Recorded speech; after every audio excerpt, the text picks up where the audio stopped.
আজ অ্যানালাইজ করবো আমি উইপ্রো। উইপ্রো মেনলি যে সব সার্ভিস দিয়ে থাকে আমাদের, অ্যাপ্লিকেশান হোক, তারপর বিজনেস প্রসেসিং হোক, ক্লাউড হোক, সাইবার সিকিউরিটি হোক, ডাটা অ্যানালিস হোক, ইঞ্জিনিয়ারিং হোক,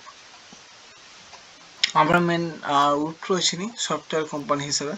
বাট উইপ্রো প্রথম হার্ডওয়ার্ক কোনো সফটওয়্যার আসার আগে যেসব কম্পিউটারের হার্ডওয়ার্ক তৈরি হতো সেটা আগে বিজনেস করতে হয়, তারপরে ওরা সফটওয়্যারে এসছে।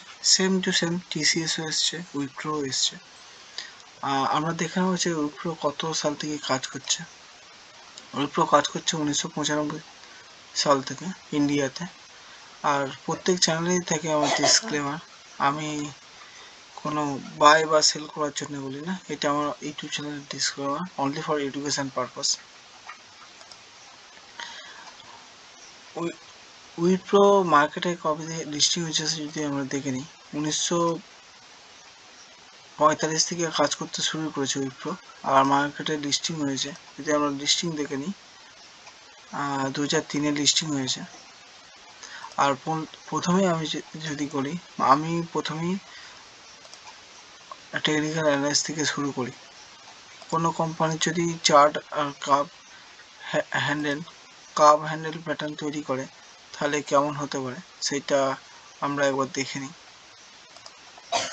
দেখতে পাচ্ছি এখানে প্রপারলি কাপ আর হ্যান্ডেল তৈরি করে ওপরে ক্লোজ দিয়েছে। আর আমরা যদি দেখি এর টার্গেট কত দূর যেতে পারে, যদি লো থেকে ওপরে যদি আমরা নিই,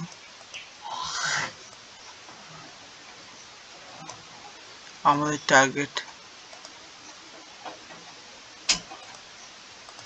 পুরো টপে চলে যাচ্ছে 739 টাকা।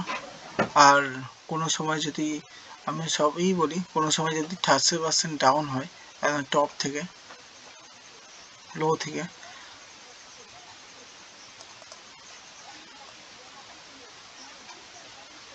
তাহলে ওয়ান টাইম প্রেজেন্ট টাইম থেকে যদি 30% ডাউন হয় তখন one time only for average করা যেতে পারে। আর যে কোনো ইনভেস্ট করার আগে মনে রাখবেন পোর্টফোলিওর 5% বেশি ইনভেস্ট করবেন না। আর কোনো কোম্পানির উপর উঠে গেলে বা টার্গেট হিট করে গেলে অবভিয়াসলি টার্গেট বুক করে নেবেন। আর যদি কমে যায় one time only for average করবেন, আর এভারেজ করবেন না। তারপরে আর যে কোনো মনে করবেন যদি লং টাইম ইনভেস্ট করতে চান, 6 মাস, 1 বছর, 2 বছর, 5 বছর, তাহলে এসএল দিয়েই, আমি তো কোনোদিন কাজ করিনি, আপনারাও আশা করি এসএল দিয়ে কাজ করবেন না। এই হলো টেকনিক্যাল অ্যানালিসিস। আমি যদি এর ফান্ডামেন্টাল যদি দেখি, ফান্ডামেন্টালটা এটা লার্জ ক্যাপ কোম্পানির মধ্যে চলে আসে। 2,74,077 কোটি টাকার কোম্পানি, এখন প্রেজেন্ট ভ্যালু হলো 524 টাকা। আর এর ROC 16.9 আর ROE 14.3। এই যে ডেট দেখি 16,465 কোটি টাকা ডেট আছে। আমরা যদি পি রেশিও দেখি, ইন্ডাস্ট্রি রেশিও দেখি, ইন্ডাস্ট্রি রেশিও 35, কিন্তু স্টক রেশিও 24.5। আমরা যদি 3 বছর পি রেট দেখি, মিডিয়াম পি হলো 20.8 আর প্রেজেন্ট যদি দেখি 24.5। আমরা দেখি যদি কম্পেয়ার করি উইপ্রো কাদের সাথে কম্পিটিশন করছে, সেটা হলো TCS, Infosys, HCL technology, LNT, Mindtree, Tech Mahindra, এইসব কোম্পানির সাথে কম্পিটিশন করছে। এখন যদি আমরা বর্তমানে কোয়ার্টার রেজাল্ট দেখি, কোয়ার্টার রেজাল্ট জুনে 2024, যদি জুন 2024 4,350, যদি আমরা কম্পেয়ার করি তাহলে জুন 2023-এর সাথে কম্পেয়ার করব, তাহলে জুন 2023-এর তুলনায় জুন 2024-এ বেড়ে গেছে। আমরা যদি প্রফিট লস দেখি, জুন 24-এ যদি দেখি 2,886 ছিল, সেখানে 3,037 হয়ে গেছে কোটি টাকা।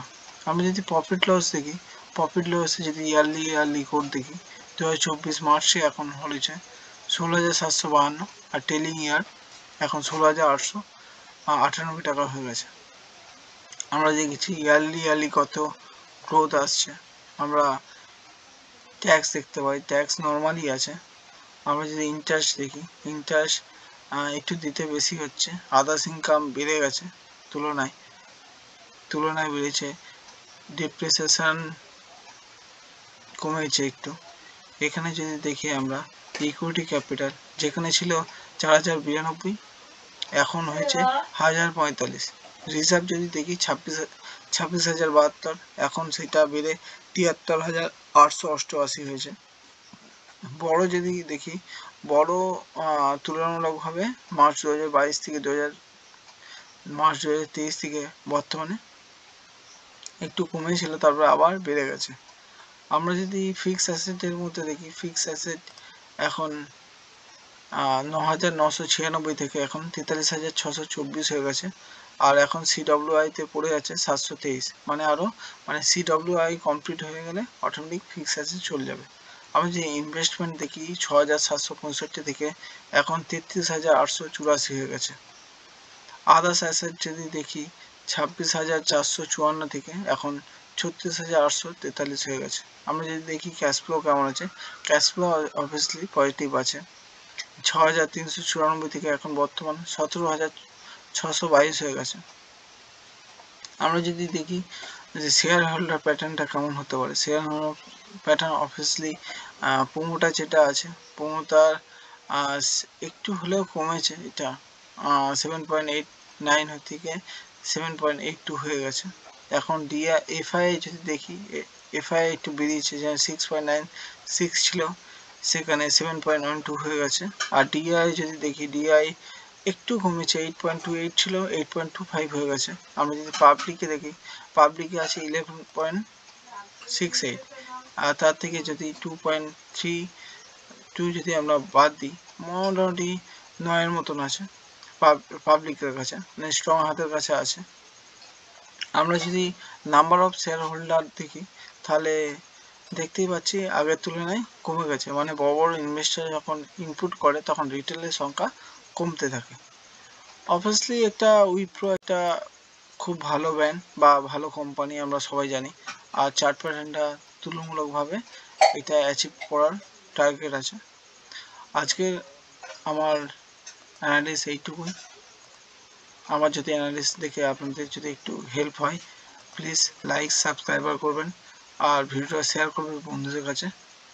Thank you so much. সবাই ভালো থাকবেন, সুস্থ থাকবেন।